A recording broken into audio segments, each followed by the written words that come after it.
అదే పెద్దగా రావాలి. చాలా గొప్ప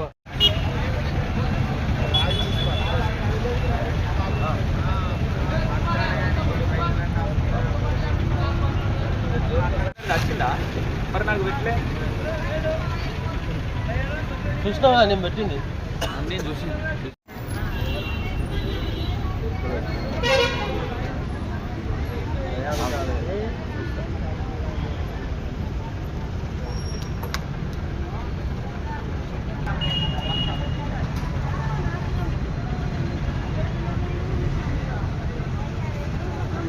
నేడు ధర్మ సమాజ్ పార్టీ భూపాలపల్లి జిల్లా కమిటీ ఆధ్వర్యంలో ప్రజలందరికీ విద్య కావాలి, వైద్యం కావాలి, ఉపాధి కావాలి, భూమి కావాలి, ఇల్లు కావాలని ఈ 5 అంశాల మీద మరి రాష్ట్ర ప్రభుత్వం స్పందించకపోవడం వల్ల మేము చేసిన నెల రోజుల కార్యక్రమాలకు ఎలాంటి చలనం లేకపోగా, పార్లమెంటులో ఎలాంటి స్పందన లేక ప్రతిపక్షము ప్రభుత్వ పక్షము మరి ఎవరు స్పందించనందుకు ధర్మ సమాజ్ పార్టీ జిల్లా అధ్యక్షునిగా 2వ రోజు కూడా నేను ఆమరణ నిరాహార దీక్ష చేయడం జరుగుతుంది. మరి తెలంగాణ రాష్ట్రంలో స్వతంత్రం వచ్చి 75 సంవత్సరాలు అయినా కానీ ఇప్పటి వరకు మరి ప్రజలందరికీ ఉచిత విద్య లేదు, వాళ్ళకు పౌష్టికాహారం లేదు, ఆ చదువు చెప్పే స్కూల్లో పౌష్టికాహారం లేదు. మరి కార్పొరేట్ స్థాయిలో మరి బడ్జెట్ను అలొకేషన్ చేసి బడ్జెట్ పెట్టి ఖచ్చితంగా మరి విద్యను అందించాలని ఈ సందర్భంగా నేను డిమాండ్ చేస్తున్నా. ప్రతి గ్రామంలో కార్పొరేట్ పాఠశాలను కట్టాలని ఈ సందర్భంగా నేను డిమాండ్ చేస్తున్నా. అంతేకాకుండా వైద్యం కూడా మొత్తం ప్రైవేటీకరణ అయిపోయింది, కార్పొరేటైజేషన్ అయిపోయింది. ఈ కార్పొరేట్ వ్యవస్థ వల్ల పేదవాళ్ళు డబ్బులు కట్టలేక ఈ చిన్న చిన్న దవాఖానల నుంచి వెళ్ళిపోయి గ్రామాల్లో సౌకర్యాలు లేక, హాస్పిటల్ లేక మరి పెద్ద దవాఖానలకు పోయేసరికి అక్కడ ఏరుకునేసరికి చనిపోతారు. అట్లా ప్రభుత్వ హత్యలు ఎన్నో జరిగినాయి ఈ 75 సంవత్సరాల కాలంలో. హాస్పిటల్కు పోయే క్రమంలో చచ్చిపోయిన వాళ్ళ బాధ్యత ప్రభుత్వాన్ని అని సందర్భంగా డిమాండ్ చేస్తున్నా. మరి ఆ కుటుంబాలను కాపాడవలసిన బాధ్యత ఉంది. మరి చదువుకున్న విద్యావంతులందరికీ విద్య లేదు, మరి వాళ్ళ ఉపాధి లేదు. చదువుకున్న వాళ్ళందరికీ కూలీనాలు చేసుకొని బతుకుతారు. డిగ్రీ పీజీలు చేసి ఇగో భూపాలపల్లి జిల్లా కేంద్రంలో మున్సిపాలిటీలో ఊడ్చుకునే పని చేస్తాండ్రు, సఫాయి కార్మికులుగా చేరుతాండ్రు. మరి ఇటుక బట్టీల కాడ ఇటుక బట్టీల పని చేస్తాండ్రు. తర్వాత కూలీనాలు చేసుకొని చీరలలో మరి ఒడ్లు ఎక్కబోతారు ఈ కాలంలో. అలాంటి దుస్థితి నెలకొంది కనుక అర్హత కలిగిన వాళ్ళందరికీ అర్హతను బట్టి ఖచ్చితంగా ఉపాధి కల్పించాలి. అది ప్రభుత్వం బాధ్యత అని సందర్భంగా తెలియజేస్తున్నా. అంతేకాకుండా మరి భూపాలపల్లి జిల్లాకు ఒక అవకాశం ఉంది.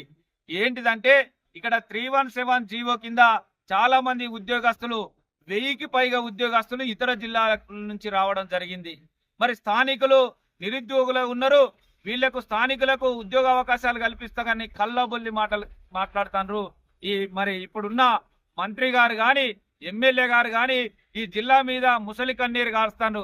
వాళ్ళకు చిత్తశుద్ధి ఉంటే, యువత మీద వాళ్ళకి ఏమన్నా ఆలోచన విధానం ఉంటే, యువత అంటే వాళ్ళకు ప్రేమ అంటే ఉంటే 317 జీవోను రద్దు చేయడానికి ఈ రోజే అసెంబ్లీలో ఖచ్చితంగా తీర్మానించేటట్టు వాళ్ళు ఫోర్స్ చేయాలని సందర్భంగా డిమాండ్ చేస్తున్న వాళ్ళను ఈ వేదిక ద్వారానే అడుగుతున్నా. నేను ఖచ్చితంగా 317 జీవోను రద్దు చేయించాలి. ఇక్కడ ఉన్న నిరుద్యోగులకు ఉద్యోగాలు కల్పించాలి. నువ్వు కంపెనీలు పెట్టు, ఇంకోటి తీసుకొచ్చి ఏదో చేస్తానంటున్నావు, అదంతా అవసరం లేదు. మీ చేతులు ఉన్న పనే, మీరే అధికారంలో ఉన్నారు, మీ చేతుల అన్ని అవకాశాలు ఉన్నాయి కనుక మీరు ఖచ్చితంగా 317 జీవోను రద్దు చేస్తే ఇక్కడ ఉన్న మరి పేద ప్రజలు దాదాపు ఆ దొంగ ప్రభుత్వం ఆ కేసీఆర్ వల్ల మరి వచ్చిన 317 జీవో వల్ల 10 సంవత్సరాలు సరిగా ఉద్యోగాలు లేక చాలా బాధను అనుభవిస్తున్న ఈ ప్రజలకు ఉపశమనం దొరుకుతుంది. 317 రద్దు చేయించాలని సందర్భంగా డిమాండ్ చేస్తున్నా. అంతేకాకుండా మరి ఇందిరమ్మ ఇళ్ళని మరి ఇండ్లు తీసుకొస్తాను. మరి నిరుపేదలైన ప్రతి కుటుంబానికి ఖచ్చితంగా ఇల్లు కట్టియాలి. మరి 100% ఇల్లు, 4 గదుల ఇల్లు, 200 చదరపు గదాల స్థలంలో ఇల్లు కట్టించాలని సందర్భంగా డిమాండ్ చేస్తున్నా. మరి దున్నుకోవడానికి భూమి లేనోళ్ళు చాలా మంది కూలి నాలి చేసుకునే వాళ్ళు, రైతు కూలీలు, మరి అనేక మంది మరి కౌలు రైతులుగా ఉన్నారు. వాళ్ళకు కూడా గుర్తింపు లేదు. మరి పేదలందరికీ 1 ఎకరం భూమి ఇవ్వాలి. కౌలు రైతులకు కూడా 6,000కు పైగా కౌలు రైతులు ఉన్నారు మన భూపాలపల్లి జిల్లాలో. మరి కౌలు రైతులకు గుర్తింపు కార్డులు ఇచ్చి వాళ్ళకు లోన్లు ఇచ్చేటట్టు చేసి వాళ్ళు పండించుకున్న పంటను, 6 కాలం కష్టపడి పండించుకున్న పంటను కూడా వాళ్ళే అమ్ముకునే కల్పించాలని ఈ సందర్భంగా డిమాండ్ చేస్తున్నా. మరి పేదవాళ్ళకు కూడా ఎకరం భూమి ఇవ్వాలని ఈ సందర్భంగా డిమాండ్ చేస్తున్నా. ఇగో ఈ 5 గ్యారంటీలు మరి ఖచ్చితంగా అమలయ్యే వరకు నా నిరాహార దీక్ష, అమర నిరాహార దీక్ష అనేది ఆగదని, మరి ఈ పేద ప్రజలు 90% ప్రజలు మరి బీసీ ఎస్సీ ఎస్టీల కన్నీళ్లు దుడవడానికే డాక్టర్ విశారదన్ మహారాజ్ గారు నాయకత్వంలో తీసుకోవడం జరిగింది. మరి ఆయన మరి ఆదేశాల మేరకే ఇంత పెద్ద ప్రోగ్రాం జరుగుతుంది కనుక మరి ఈ పేద ప్రజల కన్నీళ్లు చూడడానికి మేము కక్కున బద్దులమై మరి నిరంతరం పోరాటం చేస్తాం. మరి రాజీ లేని పోరాటం చేస్తాం. అమలయ్యే వరకు, అమలు పరిచే వరకు నేను పేద ప్రజల పక్షాన ఉంటానని సందర్భంగా తెలియజేస్తున్నాను.